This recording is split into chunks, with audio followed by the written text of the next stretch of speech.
Assalamualaikum warahmatullahi wabarakatuh. Perkenalkan, kami dari kelompok 1 akan memaparkan presentasi dengan judul Pancasila dalam Perspektif Sejarah Perjuangan Bangsa Indonesia. Nah, sebelum kami memulai presentasi, alangkah lebih baik jika kami memperkenalkan terlebih dahulu. Bisa dilanjut? Oke, kelompok 1 terdapat 3 orang. Yang pertama ada Mega Purnamasari dengan NIM 13014200004, dan yang kedua ada Wahyu Fitriani dengan NIM 13014200006, dan yang terakhir ada saya sendiri, yaitu Anissa Wulan Indraswari dengan NIM 420142104. Nah, bisa dilanjut lagi? Oke. Pembahasan yang akan kita bahas dalam presentasi kali ini yaitu yang pertama ada masa kejayaan nasional yang nanti akan saya sampaikan sendiri. Yang kedua ada perjuangan bangsa Indonesia melawan penjajahan. Yang ketiga ada proklamasi kemerdekaan Indonesia. Dan yang keempat ada memperhatikan dan mengisi kemerdekaan. Oke, kita masuk ke pembahasan yang pertama yaitu masa kejayaan nasional yang akan saya sendiri paparkan. Oke, lanjut. Pada abad ke-7, muncul sebuah kerajaan yang berperan penting dalam pencaturan politik Asia Tenggara.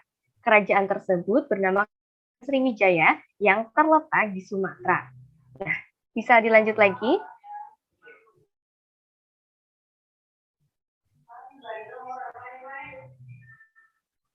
Oke, nah Sriwijaya itu sendiri merupakan suatu kekuatan yang sangat dihormati dalam politik Asia Tenggara. Karena Sriwijaya memelihara hubungan dengan Cina di Asia Timur dan India atau Nalanda di Asia Selatan. Kemakmuran yang diraihnya mendorong kerajaan untuk mengembangkan di dalam ranah budaya. Nah, karena itu, kerajaan ini mencapai masa kejayaannya di bawah pada masa Raja Balaputra. Maaf, pada saat itu beliau memiliki hubungan yang sangat dekat dengan India. Nah, pada saat itu juga kerajaan Sriwijaya mengalami kemunduran. Nah, karena kerajaan Sriwijaya mengalami kemunduran, oleh karena itu perannya sebagai negara utama di Indonesia digantikan pada 4 abad kemudian oleh kerajaan Majapahit yang terletak di sekitar Moyokto atau Jawa Timur saat ini. Nah, kerajaan Majapahit ini bertahan cukup lama dan kerajaan ini juga mencapai puncak kemegahannya pada masa Raja Hayam Wuruk dengan Mahapati Gajah Mada. Pada waktu itu di kerajaan Majapahit, agama Hindu dan agama Buddha berdampingan secara damai. Nah, pada masa kerajaan Majapahit pula terdapat empu penulis yang bernama Empu Prapanca menulis Nagara Kertagama, dan Empu Tantular yang mengarang menjadi semboyan negara Indonesia yaitu Bhinneka Tunggal Ika yang artinya walaupun berbeda satu jua adanya sebab tidak ada agama yang mempunyai tujuan yang berbeda. Nah, ini menggambarkan realitas kepercayaan dan keyakinan agama yang hidup waktu itu. Nah, tadi karya dari Empu Tantular yang sekarang hingga saat ini menjadi simbol negara kita yaitu Pancasila dengan Bhinneka Tunggal Ika. Lanjut. Nah, di sini ada about the Sriwijaya yang tadi sudah disampaikan. Yang Sriwijaya adalah kekuatan yang dihormati dalam politik Asia Tenggara, dan yang kedua Sriwijaya memiliki hubungan dengan Cina dan India, dan yang ketiga kerajaan ini mencapai masa kejayaannya di bawah Raja Balaputra, dan yang terakhir ada Sriwijaya, kerajaan ini mengalami kemunduran yang kemudian pada 4 abad kemudian digantikan oleh kerajaan Majapahit. Bisa lanjut lagi? Nah, ini about the Majapahit. Majapahit itu sendiri kerajaan yang menggantikan peran Sriwijaya yang mengalami kemunduran, dan yang kedua, saat mencapai pencapaiannya kerajaan Majapahit di bawah pemerintahan Raja Hayam Wuruk dengan Mahapati Gajah Mada. Bisa dilanjut lagi? Oke, yang kedua. Yang kedua ada kerajaan-kerajaan Islam di Indonesia.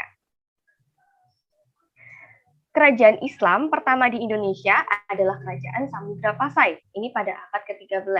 Dari bukti yang ada, Sultan Malik Saleh adalah raja pertama Islam di Indonesia, digantikan oleh Sultan Ahmed atau Malik Thohir. Nah, Samudra Pasai ini ditaklukkan oleh Portugis pada tahun 1522 dan runtuhnya Malaka pada tahun 1511 membuat posisi Aceh menjadi penting. Nah, Aceh sendiri menjadi kerajaan Islam pada abad ke-14. Nah, bisa di-skip aja? Oke. Raden Pat. Bisa skip? Oke, ini yang tadi ya. Saya lanjutkan. Raden Patah adalah seorang Bupati Demak atau Bintoro. Nah, Pati Unus atau Pangeran Sabrang Lor pada tahun 1518 sampai 1821 adalah pangeran yang menyerang Portugis di Malaka. Nah, Demak mencapai masa kejayaan pada masa pemerintahan Trenggono pada tahun 1521 sampai 1546. Nah, kemudian kerajaan Banten yang dipimpin oleh Fatahira dikenal sebagai panglima yang cakap dalam menguasai Jawa Barat, yaitu Banten, dan Jayagata. Nah, Sultan Agung Tritayasa itu sendiri pada tahun 1651 sampai 1681 merupakan seorang sultan yang dikenal dengan orientasi politiknya yang anti Belanda. Nah, pada masa ke-17, Raja Goa memeluk Islam. Raja Islam pertama di Goa adalah Alauddin pada tahun 1591 sampai 1638, yang kemudian diganti oleh Sultan Hasanuddin pada tahun 1654 sampai 1660. Nah, pada saat itu, kerajaan Goa beribu kota di Makassar. Nah, Sultan ini mempunyai haluan politik yang sangat keras terhadap penjajahan Belanda. Ia terkenal sebagai dengan sebutan ayam jantan dari timur. Nah, berdasarkan uraian yang tadi saya paparkan, dapat disimpulkan bahwa kerajaan-kerajaan Islam yang ada di Indonesia seluruhnya berhaluan politik anti penjajahan, baik penjajahan Spanyol, Portugis, maupun Belanda. Nah, perlawanan-perlawanan yang dilakukan merupakan bukti bahwa sejak semula bangsa Indonesia mencita-citakan kemerdekaan dan tidak menginginkan adanya penjajahan. Lanjut. Oke, yang kedua, yaitu perjuangan bangsa Indonesia melawan penjajahan akan disampaikan oleh Mega Purnamasari. Kepada Mega Purnamasari, waktu dan layar saya persilahkan. Terima kasih Mbak Anissa. Selanjutnya adalah perjuangan bangsa Indonesia melawan penjajah. Selanjutnya, perjuangan sebelum abad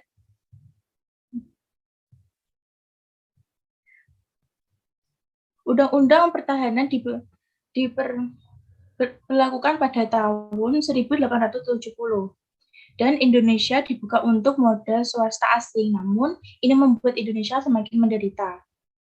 Penderitaan rakyat menjadi fokus beberapa humanis Belanda. Mereka kemudian mengincar mengkonfrontasi keberadaan politik etis di Indonesia.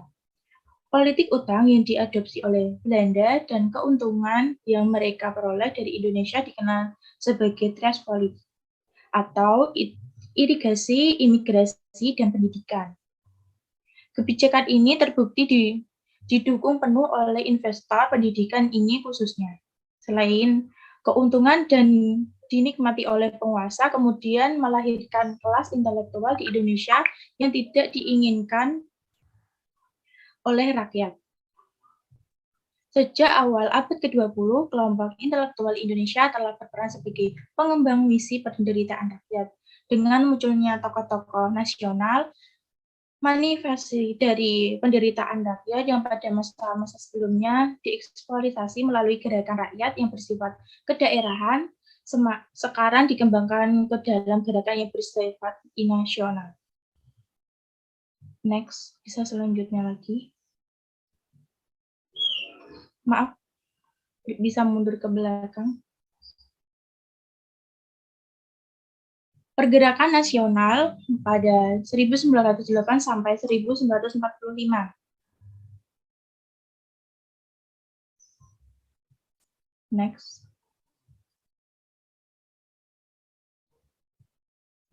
Yang pertama yaitu kebangkitan nasional. Kebangkitan nasional di Indonesia dimulai dengan berdirinya Budi Utomo, sebuah perusahaan yang didirikan oleh Wi Hadi Sutiohusodo yang pada tanggal 20 Mei 1908. Gerakan ini merupakan awal dari gerakan kemerdekaan dan kekuatannya sendiri. Kemudian disusul dengan Industrial Partai dan seterusnya mulai berkembang terus ada Partai PNI, dipelopori oleh Soekarno, melalui perjuangan bangsa Indonesia yang berfokus pada persatuan bangsa dengan tujuan yang jelas, Indonesia merdeka. Kemudian pada tanggal 28 Oktober 1928, lahirlah Sumpah Pemuda sebagai penggerak kebangkitan nasional. Melaporinya satu bangsa atau negara dan satu tanah air raya Indonesia. Next.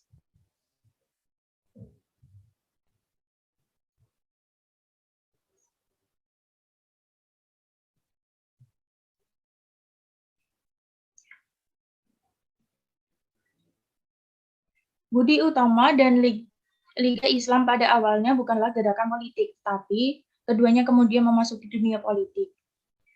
Indikal partai tiga pemimpin besar yaitu Dowes Dekker, Cipto Mangkusumo, dan Suwardi Suryaningrat. Perkembangan beberapa organisasi mengalami tantangan dari dalam yaitu munculnya Partai PKI atau Partai Komunis Indonesia. Pemberontakan PKI tidak mendapat dukungan dari partai-partai lain, akibatnya PKI menyulitkan kehidupan partai-partai politik di Indonesia. Dan muncul Partai Nasional Indonesia atau PNI yang dipelopori oleh Soekarno, Cipto Mangkusumo, dan Suroto, dan lain-lain. Mulailah kini perjuangan bangsa Indonesia di satu dengan tujuan yang jelas. Dalam memperjuangkan Indonesia Merdeka, terjalin hubungan yang erat antara Himpunan Indonesia, Partai Nasional Indonesia, dan Pemuda Indonesia, pencetus Sumpah Pemuda 1928. Lalu muncullah partai-partai lain seperti Partai Perindo, Perinda, dan Gerindo. Next.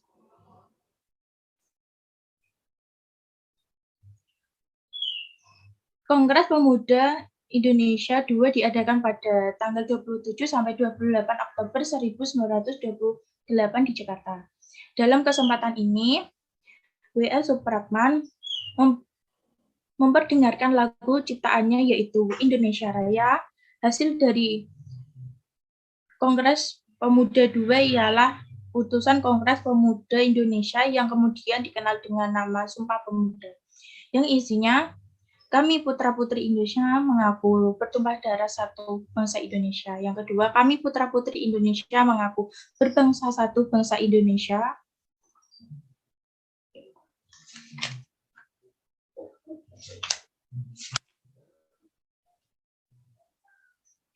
Dan maaf, tadi yang kembali ke sebelumnya. Dan yang ketiga, kami putra-putri Indonesia mengaku berbahasa satu bahasa Indonesia. Next.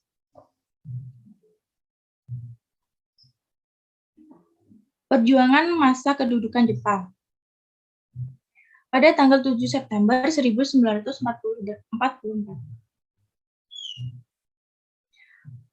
Perdana Menteri Kuwaniki Koisa menjanjikan kemerdekaan Kepulauan Indonesia Timur. Namun itu tidak menentukan tanggal kemerdekaan. Beliau berkata, saya berharap masyarakat Indonesia membalas komitmen mereka dengan mendukung Jepang sebagai bentuk ungkapan terima kasih. Pada bulan Maret 1945, Jepang mengumumkan bentuknya kantor investigasi pekerja persiapan kemerdekaan Indonesia. Badan tersebut mengakhiri tugasnya setelah berhasil merancang konstitusi bangsa Indonesia merdeka. Pada tanggal 9 Agustus 1945, bersamaan dengan pengeboman Nagasaki,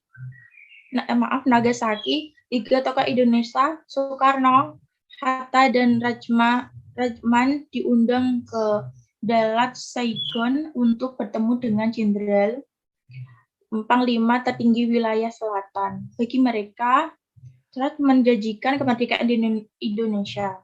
Soekarno diangkat menjadi ketua PPKI dan Hatta diangkat menjadi wakilnya.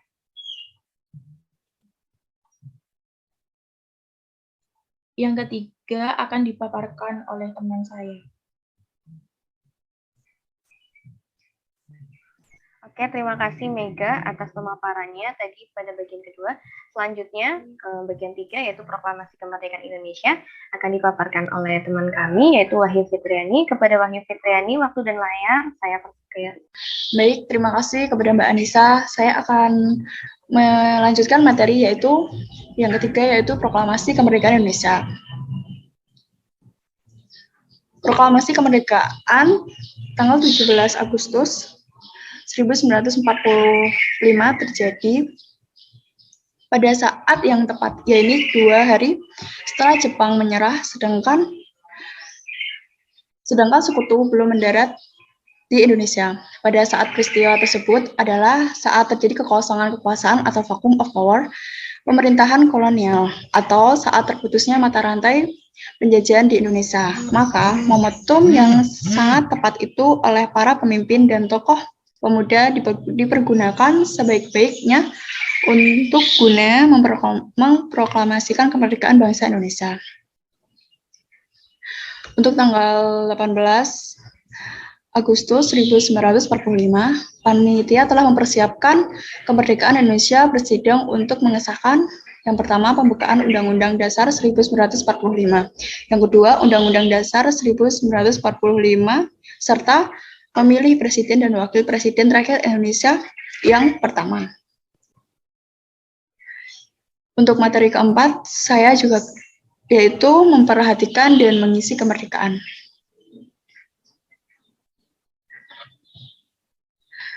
Masa 1945 sampai 1949, Belanda secara licik mempropagandakan kepada dunia luar bahwa kemerdekaan Indonesia adalah hadiah dari Jepang. Untuk melawan propaganda tersebut, maka pemerintah Indonesia mengeluarkan tiga buah maklumat, yaitu Maklumat Wakil Presiden nomor 10 tanggal 6 Oktober 1945. Yang kedua, Maklumat Pemerintah tanggal 3 November 1945. Yang terakhir, Maklumat Pemerintah tanggal 14 November 1945. Untuk masa 1945, ya Allah, Masya Allah, salah aku. Gimana? Apa dipotong? Ini tuh singkatannya. Gimana? Kemarin udah lihat. Dipotong gue ya? Dibilang aja nggak apa-apa. Untuk masa 1949 sampai 1950, secara singkat, konferensi meja bundar di Den Haag tanggal 27 Desember 1949 merupakan suatu persetujuan yang ditandatangani antara Ratu Belanda Juliana dan pemerintahan Indonesia. Untuk masa 1950 sampai 1959, di sini secara singkat, pada tanggal 17 Agustus 1950, dengan resmi negara RIS dibubarkan dan dibentuk negara Republik Berbentuk Kesatuan berdasarkan Undang-Undang Dasar Sementara 1950. Menurut Undang-Undang Dasar Sementara 1950, sistem pemerintahan yang dianut adalah sistem pemerintahan parlementer, bukan lagi presidensial.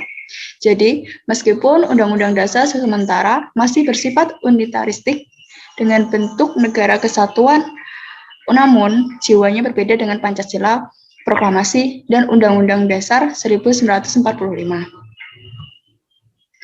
Masa 1959 sampai 1965, di sini dijelaskan dengan berlakunya Undang-Undang Dasar 1945, selanjutnya terjadi pelaksanaan pemerintahan Orde Lama sampai tahun 1966. Akibat adanya pemberontakan, PKI 1 Oktober 1945 atau yang dikenal dengan G30S atau PKI, pemberontakan PKI tersebut akhirnya dapat digagalkan berkat kewaspadaan dan kesigapan ABRI dengan dukungan kekuatan rakyat.